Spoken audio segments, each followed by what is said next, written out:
You know what's wild? Right now, as you're watching this, there are 7 people scattered across the globe who hold physical keys that help protect the entire internet.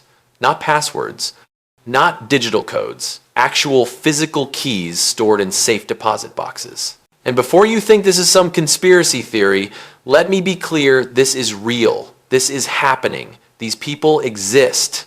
They meet 4 times a year in a ceremony that looks like something out of a Mission Impossible movie. There are security guards, multiple locked rooms, and a process so formal it makes the Oscars look casual. But here's what nobody tells you about these keys to the internet. The story you've probably heard, it's not exactly true. Everyone loves saying 7 people can shut down the internet because it sounds dramatic. It makes for great clickbait. But that's not actually what's happening here. In the next 15 minutes, you're going to understand what these keys actually do, why this whole system exists, and what it reveals about how fragile the internet really is. Because once you see how close we came to a global internet catastrophe and how this weird ceremony prevents it, you'll never think about typing in a website address the same way again. So let's talk about the most important security system you've never heard of. Here's what's really happening every single time you type something like Netflix.com into your browser. You think you're just telling your computer where to go, right? Simple, direct. Like giving someone a street address. But that's not how the internet works at all. Your computer doesn't speak Netflix.com. It speaks numbers. Specifically, it speaks IP addresses, strings of numbers like 192.168.1.1. That's the actual language of the internet. So every time you type in a website name, your computer has to translate that name into the right number. It's like if every time you wanted to call your best friend, you had to look up their phone number first, even though you call them every day. This translation happens through something called DNS, the Domain Name System. Think of it like the world's biggest phone book. You give it a name, it gives you back a number. Apple.com becomes 17.2, 53.1, 44.10. Google.com becomes 142.250.80.46. Amazon, Facebook, your bank, that weird website you visit at 2 a.m., all of them have numbers, and DNS is what connects the dots. And this matters because DNS is everywhere. It's not just your laptop. It's your phone when you're scrolling Instagram, your smart TV loading Netflix, your car's GPS finding directions, your Ring doorbell sending video to the cloud. Every single one of these things is constantly asking DNS, hey, what's the number for this website? Billions of times per second, all day, every day. Now here's the part that should terrify you. What if someone changed the answer? What if you typed in bankofamerica.com and instead of getting Bank of America's actual website, DNS sent you to a fake website that looks exactly the same but is actually run by hackers? You type in your password, your account number, everything, and you'd have no idea you just handed all your money to criminals. This isn't theoretical. This actually happens. It's called DNS hijacking. And before 2010, it was shockingly easy to pull off because the original DNS system, built back in the 1980 seconds, had 0 security. It was designed by a bunch of academics who assumed everyone on the internet would be nice to each other. Adorable. Completely wrong. So by the mid-2000s, security experts are freaking out because they've realized something absolutely wild. If you can mess with DNS, you can redirect the entire internet. You could make it so every single person trying to visit Google ends up on a scam site instead. You could shut down online banking worldwide. You could make Amazon's website load a virus instead of products. The whole internet could become one giant trap. And this is when the internet's governing bodies had to face an uncomfortable truth. The thing that makes the internet work is also its greatest vulnerability. We needed a way to verify that when DNS tells you this is the number for Google, that answer is actually correct and hasn't been tampered with. We needed security for the phone book. That's why DNSSEC was created, Domain Name System Security Extensions. And this is where things get really interesting. Here's the big idea behind DNSSEC. Every DNS answer now comes with a digital signature, basically a stamp that proves, yes, this answer is legitimate, it came from the real source, nobody changed it along the way. It's like if every entry in a phone book came with a notarized certificate proving it's correct. But here's the problem. How do you prove the stamp itself is real? How do you verify the verification? You need something at the very top of the chain. Something everyone agrees is the ultimate authority. Something that can't be faked. Enter the master key, or technically the key signing key, which everyone calls the KSK. This is the cryptographic key that signs all the other keys in the DNS system. It's the root of trust for the entire internet. If this key is secure, everything below it is secure. If this key gets compromised, the whole security system falls apart. And now you're starting to see the problem, right? Where do you store the most important cryptographic key in the entire world? On a computer? Computers get hacked. In the cloud is just someone else's computer that also gets hacked. You need something more secure than any digital system. So they made a decision that sounds almost medieval. They split the master key into multiple parts and gave them to real people to physically guard. Not 7 people, actually 14 people.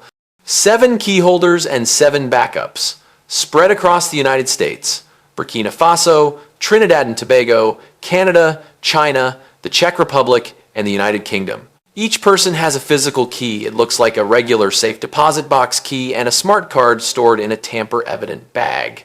These aren't digital keys you can email. They're physical objects in secure locations. You'd have to physically break into multiple places around the world to steal them. But here's where the ceremony comes in. Because these keys don't just sit in a vault forever. They actually get used. 4 times a year, at least 3 of these key holders have to show up in person at one of 2 secure facilities, one in El Segundo, California, and one in Culpeper, Virginia. These are ICANN facilities, the Internet Corporation for Assigned Names and Numbers, the nonprofit that basically manages the Internet's address book. And what happens there is genuinely fascinating. Picture this. The key holders arrive at what looks like a nondescript office building, but inside it's like Fort Knox. Multiple locked doors, security cameras everywhere, biometric scanners. And here's the wild part. Everything that happens is witnessed by actual independent auditors and streamed live online. You can literally watch this ceremony happen. It's on YouTube. The key holders go through multiple security checkpoints. They verify their identities, they present their physical keys and smart cards. Then they enter what's called the safe room, a vault where the actual cryptographic hardware is stored. And one by one, they insert their keys into special hardware security modules. Essentially, super secure computers that can't be accessed remotely. They're generating what's called a zone signing key, a smaller key that does the actual day-to-day work of signing DNS records. The master key signs this new smaller key, proving it's legitimate. And then that smaller key goes out into the world to sign all the DNS answers your computer receives. The whole ceremony takes about 4 hours. There's a strict script they follow. Every action is documented. Everything is recorded. Because this isn't just security theater, this is the actual security mechanism protecting billions of people. And here's what blows my mind about this. These key holders aren't government officials. They're not super spies. They're just regular internet engineers who volunteered for this. One of them works at Google, another at a university in Sweden. They don't get paid extra for this. They just show up 4 times a year because they understand how important it is. Now, let's address the myth you've probably heard. Can these 7 people shut down the internet? No, absolutely not. And this is where people get confused. The keys don't control internet traffic. They don't have some master switch that turns the internet off. What they protect is the trust system. They make sure that when your computer asks what's the number for youtube.com, the answer it gets back is correct. If something happened to all these keys, if they were all destroyed somehow, the internet wouldn't just stop working. What would stop working is the ability to update the security certificates. New websites couldn't be verified. Changes to DNS couldn't be authenticated. Over time, as old keys expired, the security system would start failing. You'd start getting security warnings. Browsers would block websites. The internet would get less and less trustworthy. It would be chaos, but it wouldn't be instantaneous. And honestly, ICANN has backup plans for this. There are recovery keys stored separately. There are procedures in place. Because the people running this system understand that the internet is too important to depend on any single point of failure. But here's what this whole system reveals about the internet that most people never realize. The internet isn't this magical cloud that just exists. It's not decentralized fairy dust that runs itself. At its core, it's a massive trust network. Every time you type in a website, you're trusting that DNS is telling you the truth. Every time you click a link, you're trusting that you'll end up where you think you're going. And that trust has to be protected, not just with software, not just with algorithms, but with actual human beings who physically show up, insert physical keys, and maintain the security of the system. It's this weird hybrid of cutting-edge cryptography and old-school physical security. Think about it this way. We have self-driving cars, artificial intelligence, quantum computers in development, but the thing protecting the internet's address book is people with literal keys meeting in a room 4 times a year. It's like if the most advanced building in the world still needed someone to physically light candles every evening to keep it running. And you know what? It works. Since DNSSEC and this key ceremony started in 2010, there hasn't been a single successful large-scale DNS hijacking attack that could bypass it. The system isn't perfect. Smaller attacks still happen on systems that haven't implemented DNSSEC yet. But the root of the internet, the core DNS system that everything else depends on, it's secure. Let me tell you about 2 different ways people interact with this reality. There's people like Jennifer. Jennifer uses the internet constantly. Banking, shopping, social media, streaming, all of it. She's heard vaguely about hackers and security, so she uses different passwords for different sites. Maybe she has 2-factor authentication turned on for her email. She thinks she's being pretty careful. But Jennifer has no idea that every single time she types in a website address, there's this entire security system working in the background to make sure she ends up at the right place. She doesn't know about DNS, she doesn't know about DNSSEC, and honestly, she doesn't need to.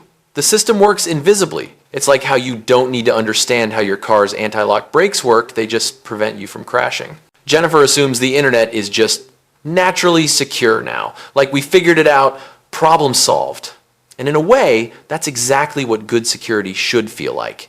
Invisible, automatic, always working. Now compare that to Marcus. Marcus is a web developer. He works with DNS all the time. He knows exactly how fragile the whole system used to be. He remembers when DNS cache poisoning was a regular occurrence. He's read the technical specifications for DNSSEC. He knows about the key ceremony. And Marcus has this interesting relationship with the internet now. He knows that underneath all the apps and the algorithms and the cloud services, there's this incredibly complex but also incredibly fragile system.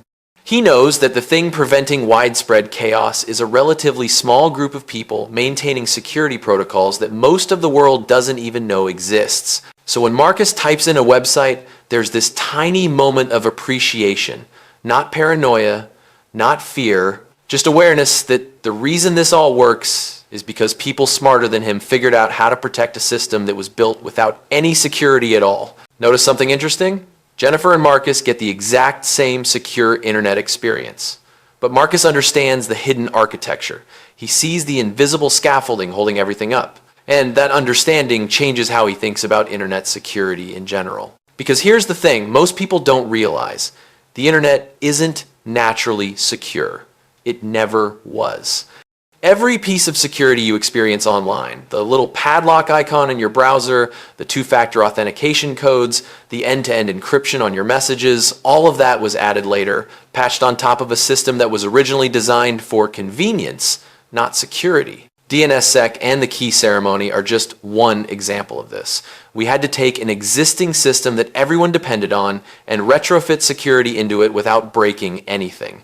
Imagine trying to install a security system in a building while millions of people are still living in it, using it, depending on it every second of every day. You can't just shut it down and rebuild from scratch. So instead, we have these elaborate systems. Physical keys held by volunteers around the world, ceremonies with witnesses and auditors, cryptographic chains of trust that verify everything.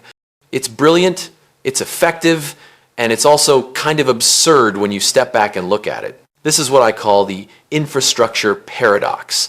The more essential something becomes, the harder it is to fix its fundamental problems. We can't rebuild DNS from the ground up because the entire internet depends on it working exactly as it is right now. So instead, we build increasingly sophisticated security layers on top of an insecure foundation. And here's what makes this even more wild. Most people using the internet have no idea any of this exists. They don't know their computer is making dozens of DNS requests every minute. They don't know those requests are being cryptographically verified. They don't know about the keyholders or the ceremonies or any of it. It's completely invisible, which is exactly how it should be. Good infrastructure disappears. You don't think about the electrical grid when you turn on a light. You don't think about water treatment when you turn on a faucet. And you shouldn't have to think about DNS security when you browse the web. But here's the uncomfortable truth that security professionals live with every day. The internet feels permanent and stable, but it's actually held together by a surprising number of volunteer efforts, nonprofit organizations, and people who just care enough to make it work. ICANN, the organization running these ceremonies, is a nonprofit.